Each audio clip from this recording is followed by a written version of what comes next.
mas houve corrupção na Petrobras.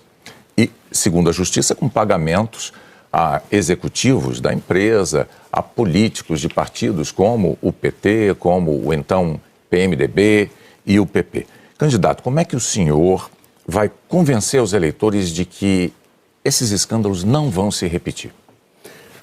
Bonner, primeiro eu acho importante você ter começado esse debate com essa pergunta. Porque durante 5 anos eu fui massacrado e estou tendo hoje a primeira oportunidade de poder falar disso abertamente, ao vivo, com o povo brasileiro. Primeiro, a corrupção, ela só aparece quando você permite que ela seja investigada.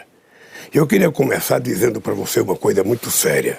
Foi no meu governo que a gente criou o Portal da Transparência, que a gente colocou a CGU como ministro para fiscalizar, que a gente criou a lei de acesso à informação, a gente criou a lei anticorrupção, a lei contra o crime organizado, a lei contra a lavagem de dinheiro, a AGU entrou no combate à corrupção, criamos o COAF para cuidar de movimentações financeiras atípicas e colocamos o CAD para combater os cartéis. Ou seja, foram todas medidas tomadas no meu governo, além de que o Ministério Público era independente e além do que a Polícia Federal recebeu no meu governo mais liberdade do que em qualquer outro momento da história.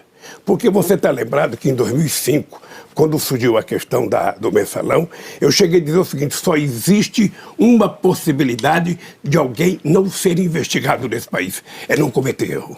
Se cometer erro, vai ser investigado.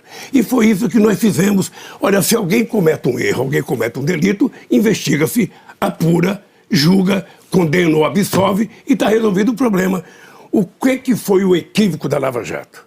É que a Lava Jato enveredou por um caminho político delicado. A Lava Jato, ela ultrapassou o limite da investigação e entrou no limite da política. E o objetivo era o Lula. O objetivo era tentar condenar o Lula. Não sei se você está lembrado que no primeiro depoimento que eu fui dar ao Moro, eu falei: Moro, você está condenado a me condenar porque você já permitiu que a mentira foi longe demais. E você sabe do que eu estou falando. E aconteceu exatamente o que eu previa. Quando nós entramos com habeas corpus na Suprema Corte, foi antes e bem antes do hacker. E se você pegar o nosso habeas corpus, a gente está dizendo coisa que depois se descobriu com o hacker investigado pela Polícia Federal. Então, eu vou te dizer uma coisa, Bonner, vou dizer para você, olhando nos olhos do povo brasileiro, não há hipótese, não há hipótese. Eu quero voltar à presidência da República e qualquer hipótese de alguém cometer qualquer crime, por menor ou por maior que seja, essa pessoa será investigada, essa pessoa será julgada e essa pessoa será punida ou absolvida. Candidato, é assim que você combate a corrupção num país. Agora, candidato, o senhor elencou aqui diversas medidas adotadas em governos do PT como instrumentos, mecanismos de controle da corrupção. Mas é fato que a corrupção, a despeito disso, ocorreu e ocorreu em grande escala. Por isso, eu retomo a pergunta original, que é: como o senhor pode assegurar que elas não se repetirão? Alguma medida nova foi estudada para evitar que aconteça? Bonner, primeiras medidas estão colocadas. Veja, eu poderia ter escolhido um procurador engavetador. Sabe aquele amigo que você escolhe que nenhum processo vai para frente? Eu poderia ter feito isso, não fiz. Eu escolhi da lista tríplice. Eu poderia ter impedido que a Polícia Federal tivesse um delegado que eu pudesse controlá-lo. Não fiz.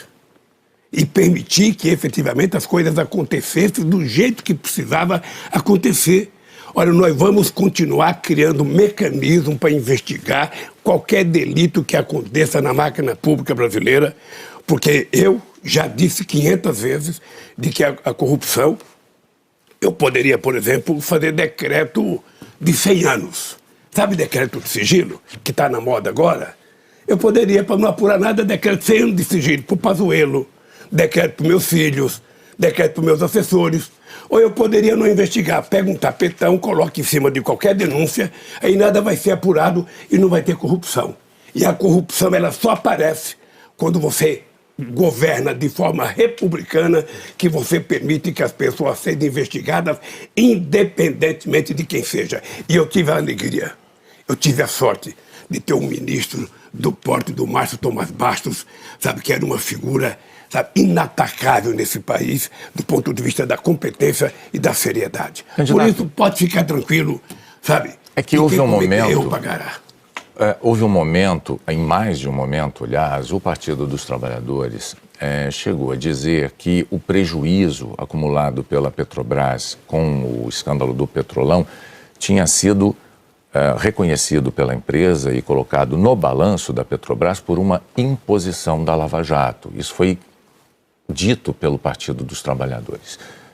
Hoje, e escrito, hoje o partido reconhece, então, que efetivamente houve este prejuízo? Deixa eu lhe falar uma coisa. Você não pode dizer que não houve corrupção se as pessoas confessaram.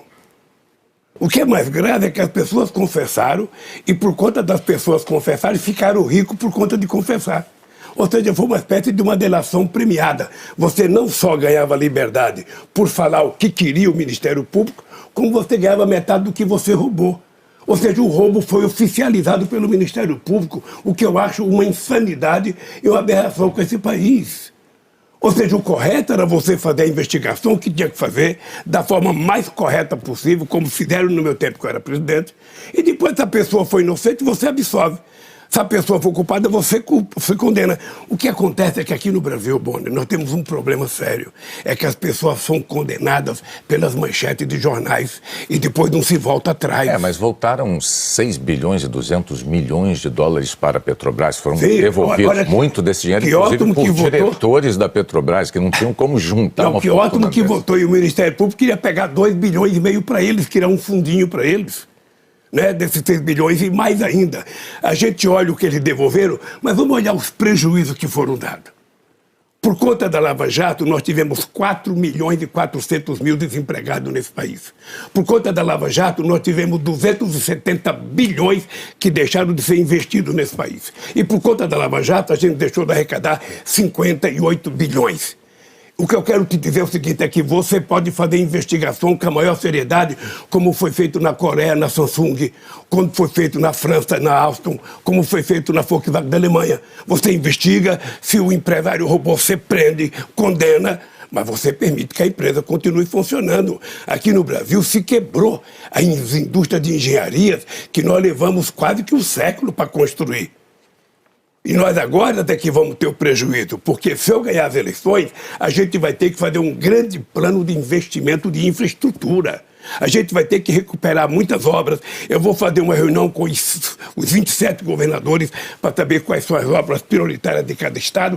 E esse país vai voltar a andar. Nós vamos falar de economia daqui a pouco, mas antes de passar a palavra para a Renata Vasconcelos, eu gostaria de fazer só uma observação sobre os números que o senhor mencionou. Muitos economistas afirmam que esses milhões de empregos não criados, os investimentos que não foram realizados, seriam consequência não da Lava Jato, mas da crise econômica herdada da gestão de Dilma Rousseff.